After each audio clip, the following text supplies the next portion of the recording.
Hello, I'm Chloe Tilley. Welcome to World Have Your Say. Almost 9 years of US military action in Iraq is coming to an end as the final troops prepare to come home. More than 4,500 US troops and 100,000 Iraqis have died during the war. President Obama says they're leaving behind a sovereign, stable and self-reliant Iraq. But has it all been worth it? Is it a better country to live in now than it was back in 2003? And is this a new dawn for the country? We've brought together a group of young Iraqis and Americans to speak with you. So if you've got a question for them or indeed a comment, you can post it at facebook.com/World Have Your Say. If you're on Twitter, you can tweet us using the hashtag WHYS.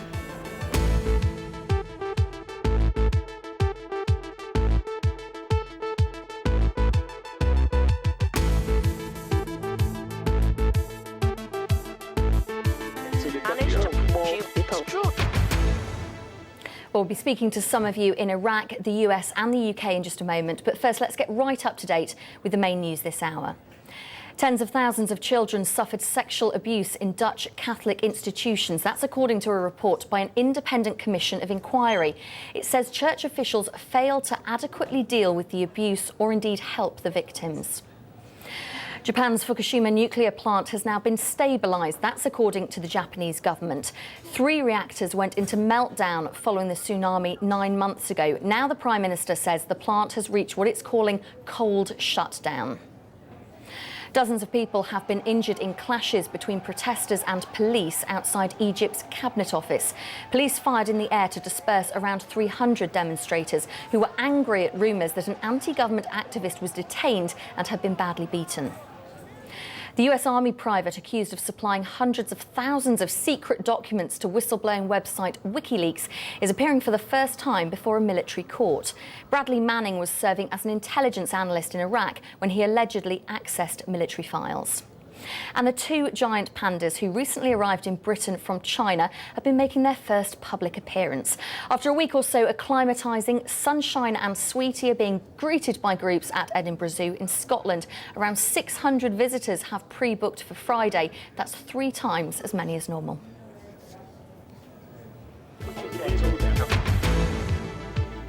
Well, welcome to World Have Your Say. Don't forget, we're here live for the next 50 minutes. If you want to pick up the phone, if you want to join the conversation, wherever you are, you're more than welcome to do so. It's country code 44 20 70 83 72 72. If you're on Twitter, don't forget to use the hashtag WHYS. Well, I'm pleased to say that we can start our conversation in Iraq. We're joined by Dashni and Kajjo, both in northern Iraq. I actually met them in Boston at a conference with women earlier this year, so it's good to speak to you again.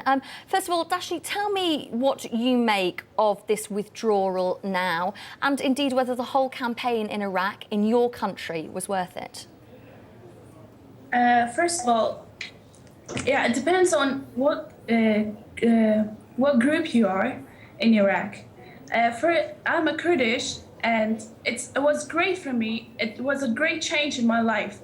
If U.S. invasion was not occurred, I was not able to be here. I was not able to speak English. I was not able to study at an American university. And I was not able to rise up as a girl and ask for my rights. Just give us a sense, for people who aren't familiar, Dashni, if you don't mind me jumping in there, of what life was like before the US invasion in 2003 and direct comparisons to now, day-to-day life. Well, before that, Iraqis didn't have a chance to speak up, a chance to decide their future, their current. But now they have more chances that they used to have. They can choose their leader, they can choose their rights, they can rise up, they can be their oppositions.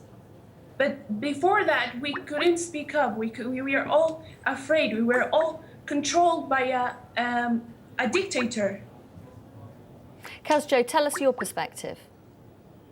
Well, I think my life changed before, like now, much in a way, like I didn't expect it because like there's, after the invasion, there's more communication between south and north of Iraq, which didn't exist or nearly exist before the invasion. But now I'm like communicating with people from south and middle, and it's kind of strange for me because I had this specific ideas about people in South and how they are in our way. But now after the invasion, when they came to Iraq, I think when they came to North, sorry, I think my perspective about them and about life in there and about the idea of living together just changed. Well, Dashni and Kajjo, do stay with us. I want to introduce you to Ruwaida, who is a student, an Iraqi law student here in London, and joins us now. Welcome to World Have You Say. Ruwaida, tell us what you make of the whole campaign, the US-led military campaign in Iraq. Do you think it has benefited your country? Well, just to clarify, I'm also Kurdish, and yes, absolutely, the American invasion, the pretext under which they went to Iraq, obviously we can all dispute that, but the aftermath of that, I think the fall of Saddam Hussein was a great event for every Iraqi person, not just Kurdish people. You had Christians, you had Shias, you had Sunni opposition groups to Saddam who were all suppressed. They couldn't have an opposition party, and for the first time in Iraqi history since the fall of Saddam Hussein, you have opposition parties. You've got a Kurdish region which is very prosperous. It has had numerous tourists come in there, and by far, if you look at the 9 years since the American troops have been there, the Kurdish people have improved both politically and regionally. But right now the fear is that you've got all these militia groups in Iraq who are supported by Iran, who will probably stir up tensions between Shias and Sunnis, and you've got the Christian minorities and other religious minorities who are very scared what's going to happen to them after the American troops leave. Who will protect them? Ruwaida, before we get into that sectarian division in your country, which is obviously something we're going to talk about later on in the programme, I just want to ask each of you, there was a huge price paid by the Iraqi people. We know that 4,500 US troops died, but more than 100,000 Iraqis, many civilians, women and children, died in that 9 years of military action. A huge price, but still you maintain that's a price worth paying. Absolutely. If it wasn't for that price, we wouldn't have opposition groups today. If it wasn't for that price, we'd see numerous more campaigns. In the Anfal campaign, you had hundreds of Kurdish people died. In the Halabja genocide by Saddam Hussein, you had more than 11,000 Kurdish people perishing overnight. So, what's to guarantee that if Saddam was still in power, we wouldn't see those atrocities happening again? So to me, it's a terrible price that Iraqi people paid. It's very unfortunate, but that's done now. We have to look forward. We have to see how we can all collectively rebuild Iraq and maintain its strong heritage. Well, do all stay with us, because I want to introduce you now to Cassie, who is a student studying in London but is from Kentucky in the US. Cassie, I know you've been listening to the conversation so far. Give us an American perspective, your perspective. Well, I think from an American perspective, the cost of democracy in Iraq has been very great. That's certainly not to diminish the value of democracy and of promoting democratic ideals. But when you look at the loss of life, the trillions of dollars that the U.S. has spent in Iraq, you have to wonder if there were other ways to promote democracy. And I think the answer is yes. I think that fundamentally the war in Iraq has cost us a lot of money, a lot of life, a lot of resources. And I don't know that Americans or the world or the Iraqi people are necessarily better off because of it, or that we couldn't have done it through other ways with other means. Is now the right time for the American army to be pulling out, or do you think the fact that they're there, maybe the job isn't yet done? I think it is time for the American troops to leave. I think fundamentally we were in a war that we could not win. I think also symbolically it's time for the American people to move on, to begin to focus on other threats and challenges that face America. We certainly have lots of issues going on at home in America right now that I think we really need to begin to deal with. We also need to be looking at other sort of military threats to the U.S. around the world. I don't think we can continue to invest in Iraq as heavily as we have been doing. Would any of you like to speak with Cassie and respond to what she said? Yeah, I would like to tell her that for us, I don't think it's the right time for Iraqi troops to actually go from Iraq, because I understand her perspective, but for us, we still have many problems, and I think it's right that we wish that the Iraqi people could all together rebuild Iraq, but somehow it's hard to imagine that we see conflicts between the Iraqi sides politically, religiously, so it's kind of hard to imagine what it would be after the the U.S. troops leave Iraq. Well, I don't agree with her. I think it's time for Iraqis to be responsible of their country. It's not, they don't need a nanny. We don't need a nanny. It's time for us to be responsible for our country, and it's time for us to hold each other's hands and work together to rebuild our country. Cassie? Well, I certainly think the U.S. Should continue to support Iraq in whatever ways we can, but I think there are a lot of ways to do that other than having troops on the ground. And I think sort of finding ways to help foster democracy, to help promote civil services, things like that, the U.S. certainly can and should still continue to be involved in that effort. I just don't think that we need to continue to have a military presence there. I think it's time for Iraq to be a sovereign state again.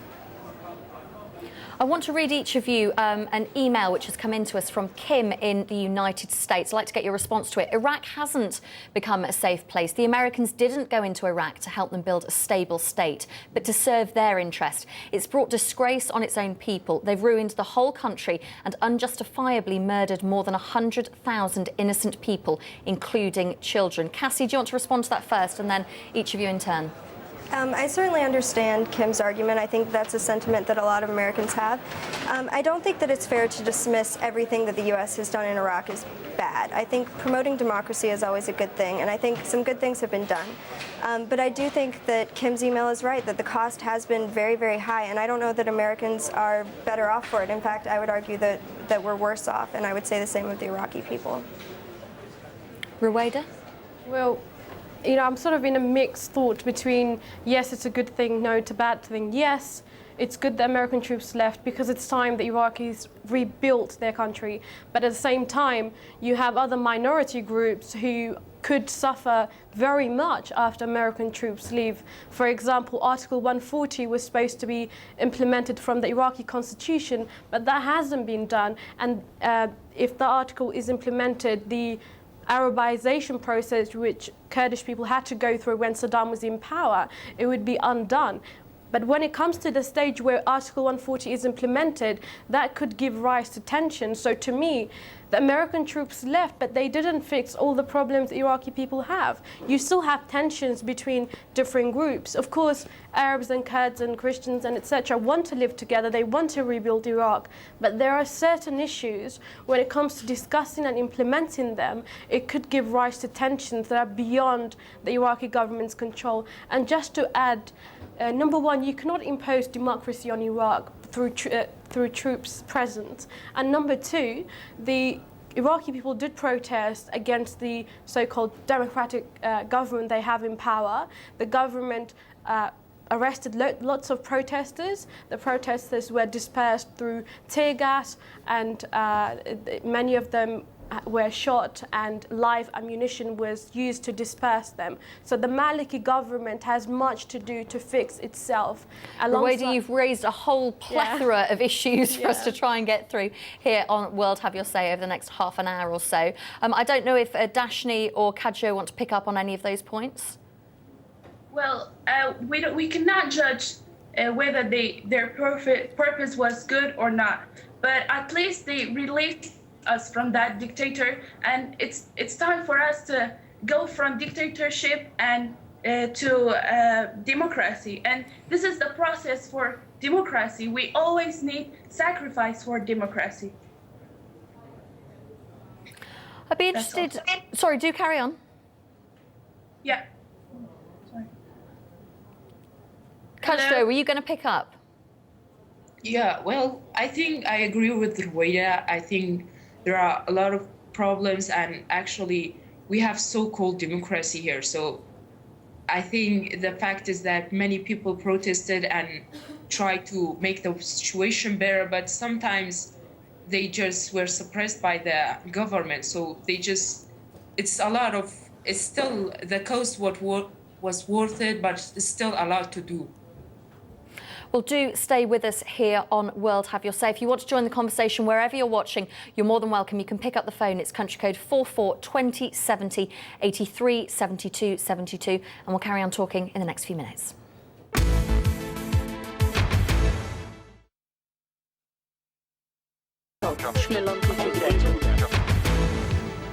Welcome back to World Have Your Say. I'm Chloe Tilley. Thank you for joining us. We're discussing the end of US military action in Iraq, whether the whole campaign, nearly 9 years of it, was worth it, and whether life is now better for Iraqis living in that country. We're still joined by Ruwaida, who's an Iraqi law student studying here in London, also by Dashni and Kajjo, who are both in northern Iraq, joining us on a line from on a Skype line there, a little bit unstable, but bear with us on that. We can also bring in Kazak Hoon, who is a blogger who's in Baghdad, not his real name, and he wants to stay anonymous, which of course we respect. Kazak Hoon, I know you've been listening to our conversation so far. What do you make of the military campaign in Iraq? Do you think it's been worthwhile for the Iraqi people?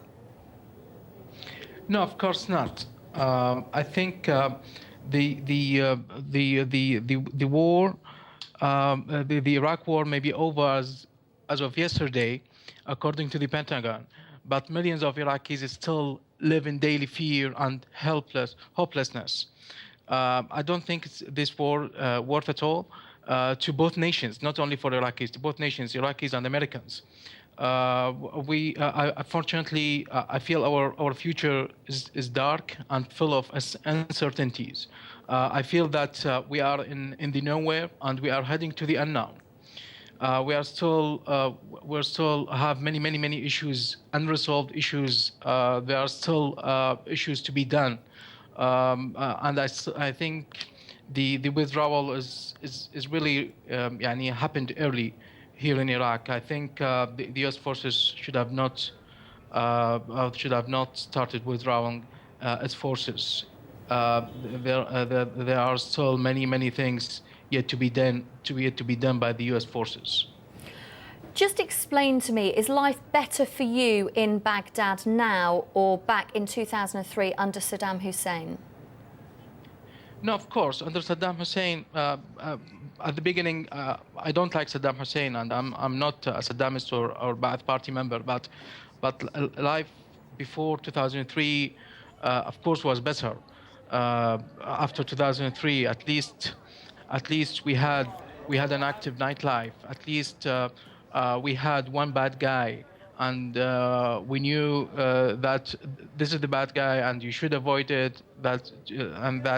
When you avoid it, you avoid a lot of problems. Now you have a lot of bad guys around you. You have a lot of enemies around you.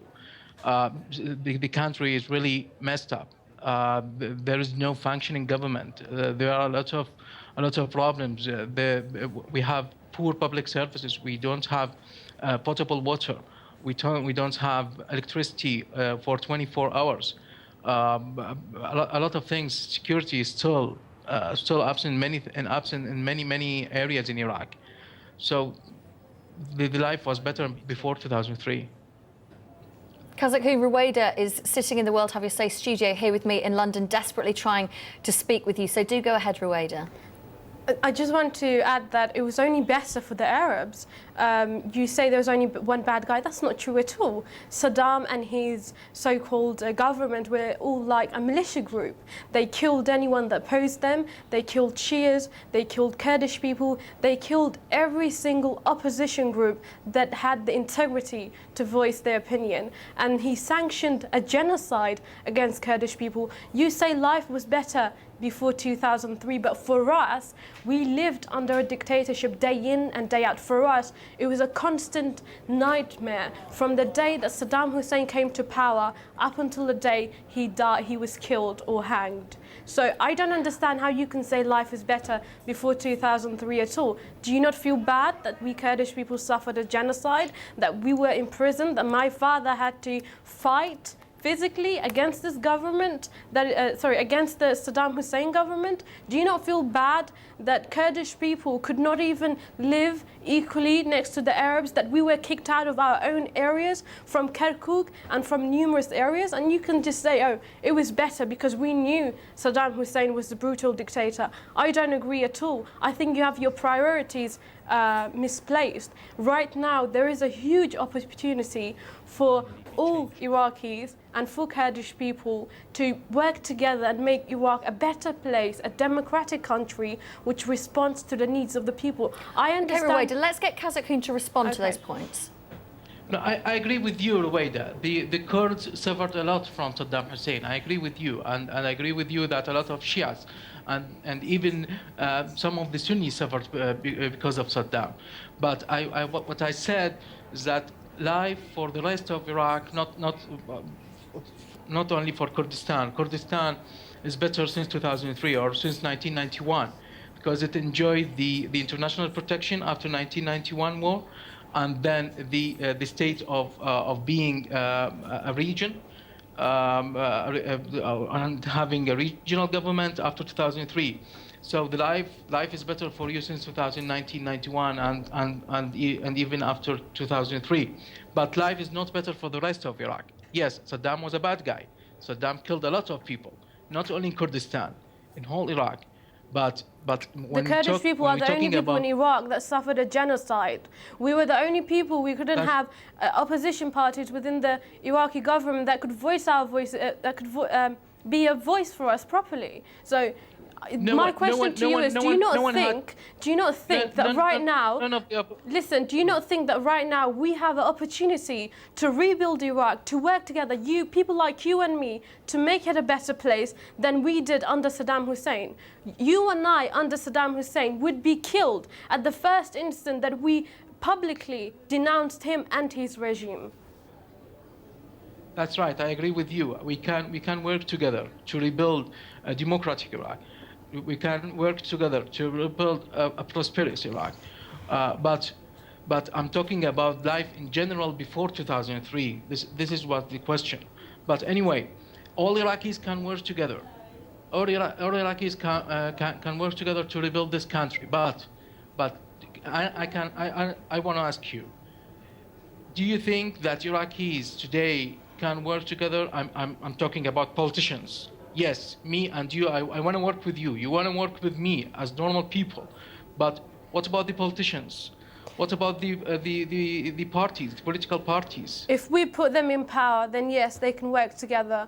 We need to ensure that we elect people who represent us, that we work through the system and not against it. I understand there are many politicians who don't represent us and we can't do much about that.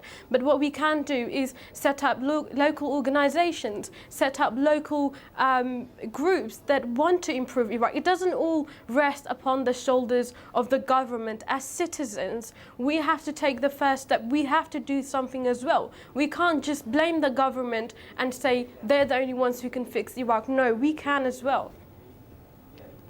Yes, I agree with you. I agree with you, and I agree with anyone who says that we can work together and we have to work together. But I do believe that we need time. We need years. We need years to come to this conclusion that we are now united. We are now working together. There are a lot of politicians who act not like statement. They act like politicians. Their loyalty only for their parties or tribes or regions or to the religious authorities. I'm going to jump in at this point, and I do hope that you'll both forgive me, Ruwaida, as well, because we're coming to the end of this edition of World Have Your Say. We're getting calls coming in from Somalia, Nigeria, Ethiopia, Malaysia. Do keep them coming. We're going to take a quick break, and then we'll carry on talking in the next few minutes.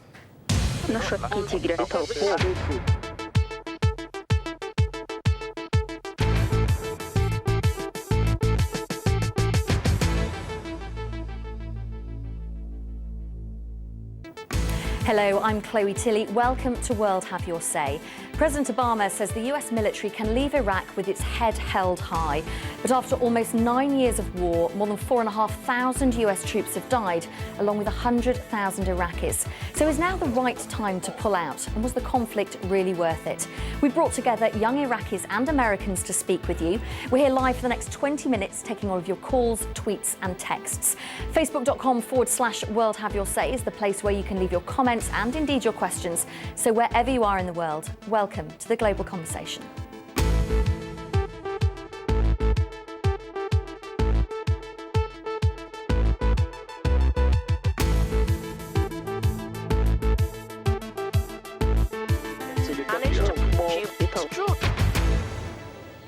Well, we'll carry on our conversation in Iraq and the US in just a moment. But first, the main news this hour.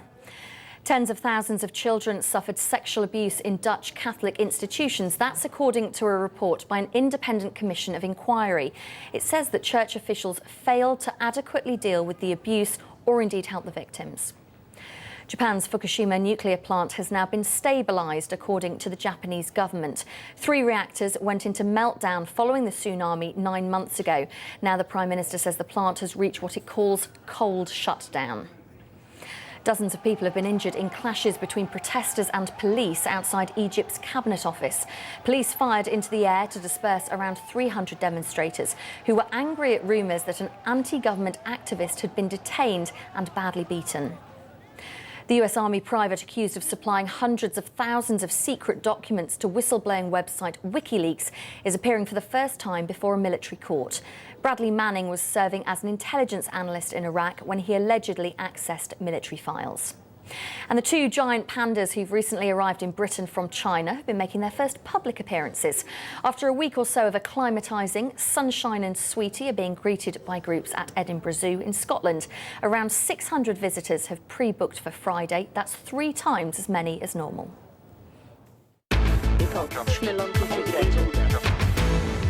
Well, thank you for staying with us here on World Have Your Say, having a conversation between young Iraqis and Americans. We're being inundated with your calls coming in from Japan, Pakistan, Holland, Sweden, Germany. Let's go straight over to Nuala, who joins us in the World Have Your Say newsroom. She's been manning the phones along with the rest of the team. What are people saying, Nuala? Well, another few countries also to add, Chloe, to some of the callers we've been speaking to, Sweden and Germany as well, and an awful lot of calls coming in from Iraq itself. One theme is emerging, and that is who has actually benefited, if anyone, from the US actions in Iraq. Here's a couple of the comments that have come in. Here's Hatem in Iraq. He says the withdrawal won't make any difference whatsoever. Harish, also in Iraq, says he's pessimistic about the future, but he is pleased that the withdrawal is taking place. And as for the future, there's still another caller in Iraq, Ishmael. He told us that he fears Iran will come into play and start to dominate the politics. But we did hear from Ruwaida before the break, and there's one person who called to respond. It's Abdul Rahman. Now, he called in from Mogadishu, and he said, I totally disagree with Ruwaida. Only Kurds and Shias benefited. Christians and Sunnis are the losers. So we'd like your calls to keep coming in. We've up to 25 countries so far and counting. If you'd like to have your country on that list, do join the conversation. You can use the hashtag WHYS, and the number's on your screen now. Ruwaida, do pick up on that point that Nuala put to you. Well, it first of all presumes that Kurdish people are not Sunni, which isn't true. Everyone has benefited from the Iraq war. Yes, countless people died. It's a horrible situation. But right now, like I previously said, minority groups have a right to voice their opinion. The Christians in Iraq have sought refuge in southern Kurdistan, which is the autonomous region in Iraq, so they benefited in finding a safe haven somewhere else. In terms of who benefited by large, everyone has had a benefit. The main benefit being that for the first time since the fall of Saddam Hussein, there are political parties, opposition parties, who can voice their opinion without fearing that they will be killed or that they will be imprisoned. So that's the main benefit, that we have a platform where numerous people from different backgrounds can voice their opinion. And I don't think there is anything greater than freedom. So everyone has benefited in some way. Yes, there's a long way to go before Iraq is stable. There's a long way to go before everyone has access to the basic necessities in Iraq. But I do believe that there are numerous people who are actively campaigning, who are actively working to make that happen. So Ruwaida says everybody has benefited from the US-led military invasion of Iraq almost 9 years ago now. Wherever you're watching around the world, you agree. You can pick up the phone. You can call us, country code 442070 83 72 72. I'd like to bring Theo into our discussion. He's a student studying in London, but from California. Do you think everyone's benefited?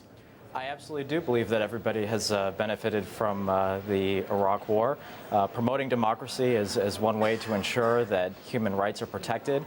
These are universal values, the right to express your mind and to think and believe freely.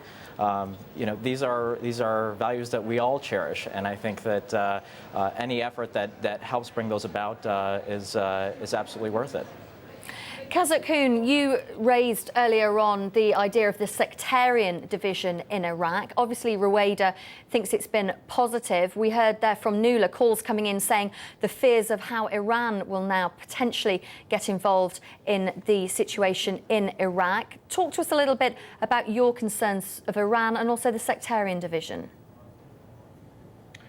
Well, if you let me start from the north of Iraq. We have this line of the disputed territories with the territories which are claimed by the Kurds and other ethnic groups, mainly Arabs and other minority groups. This issue is still unresolved, and the tension is still there, and it is expected the tension will be raised when the U.S. forces leave. Because they were there, they were in joint patrols with the mainly Arab forces and the Kurdish forces. And then if you go down for the Sunni provinces north of Baghdad, those provinces still feel they are oppressed by Baghdad. They do not trust Baghdad. They feel bad. They feel neglected. There's still a kind of tension between Sunnis in these areas with the Shiite-led government in Baghdad. Then we have in the south this Shiite fighting, and we have the Sunni fighting. So when the U.S. forces leave by the end of this month, the area will be ready for Iran. Yes, Iran will jump in. Iran will. I'm sure 100% that Iran will dominate the Iraqi politics. There are a lot of Shiite political parties who were in Iran during Saddam era.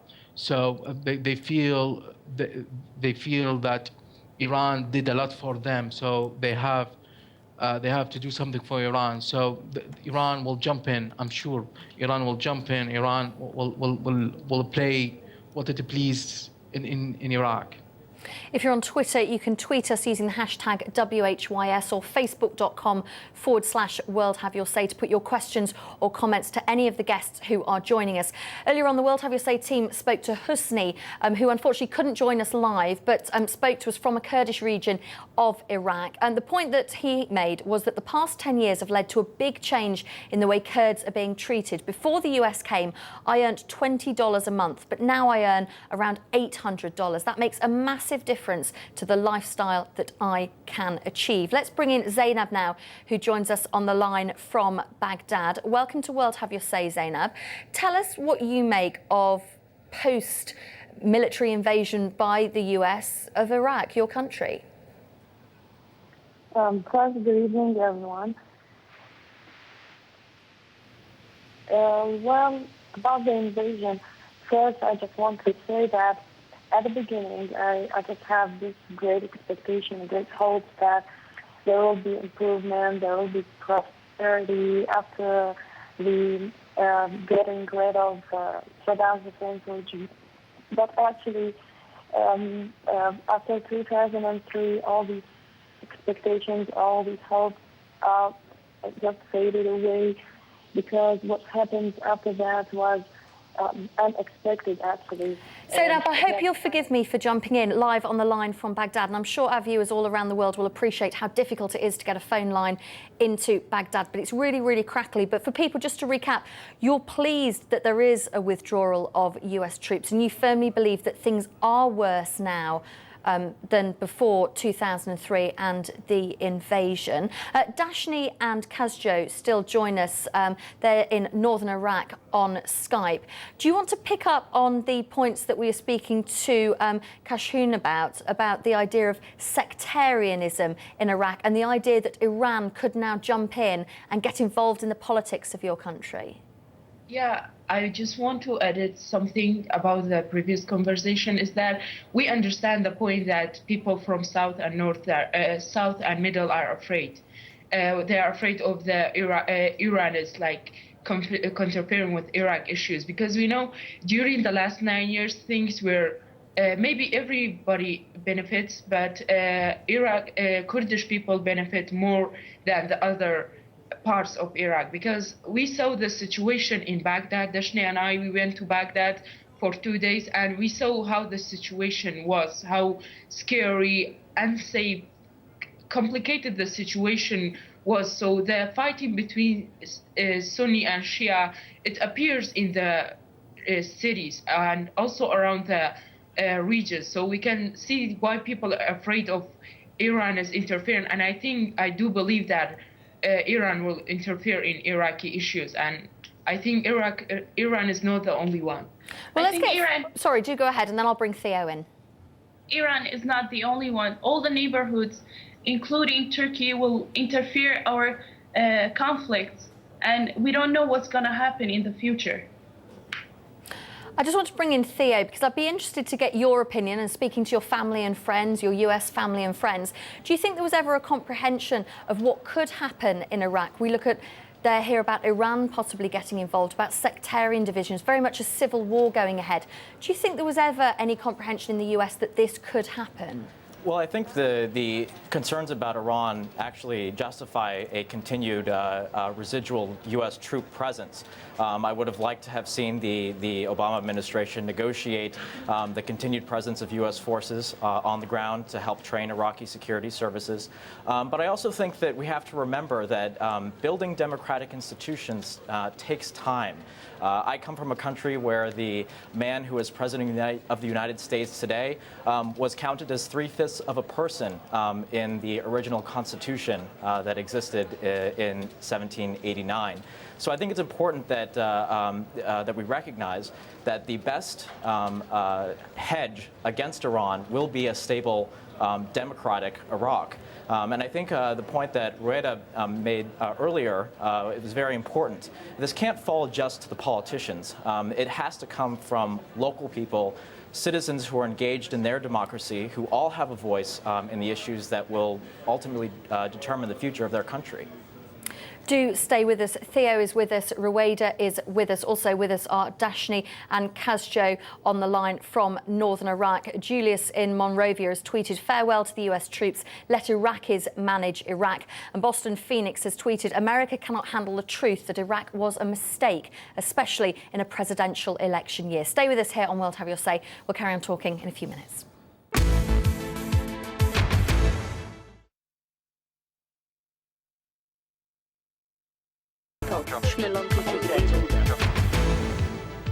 Hello, welcome back to World Have Your Say. I'm Chloe Tilley. Lots of you getting in touch with us from around the world, picking up the phone, calling us country code 4420 70 83 72 72.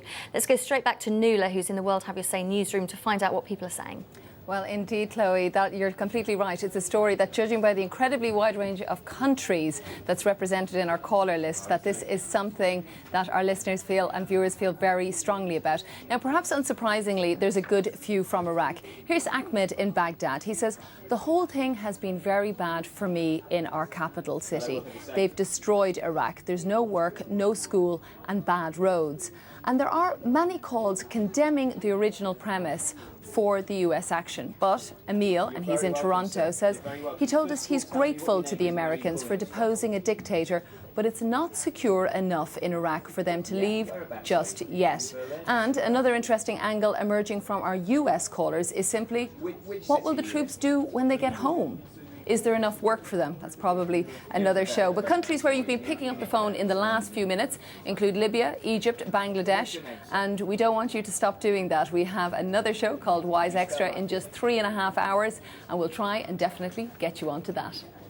Nuala, thanks for bringing us up to date. Interesting you read that comment there from Emil, who is in Toronto, because he's actually on the line now and can speak with us. Emil, do you want to just elaborate a little more on that point? Yes, actually... Do go ahead, Emil, we can hear you.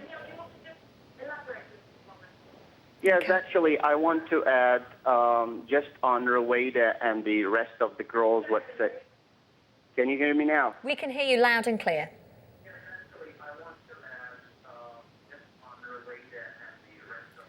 We've obviously got gremlins in the phones at the moment. We'll try and clear up that line to Emil in Toronto, because I think he wants to speak directly to Ruwaida and to Dasha and to Kazjo.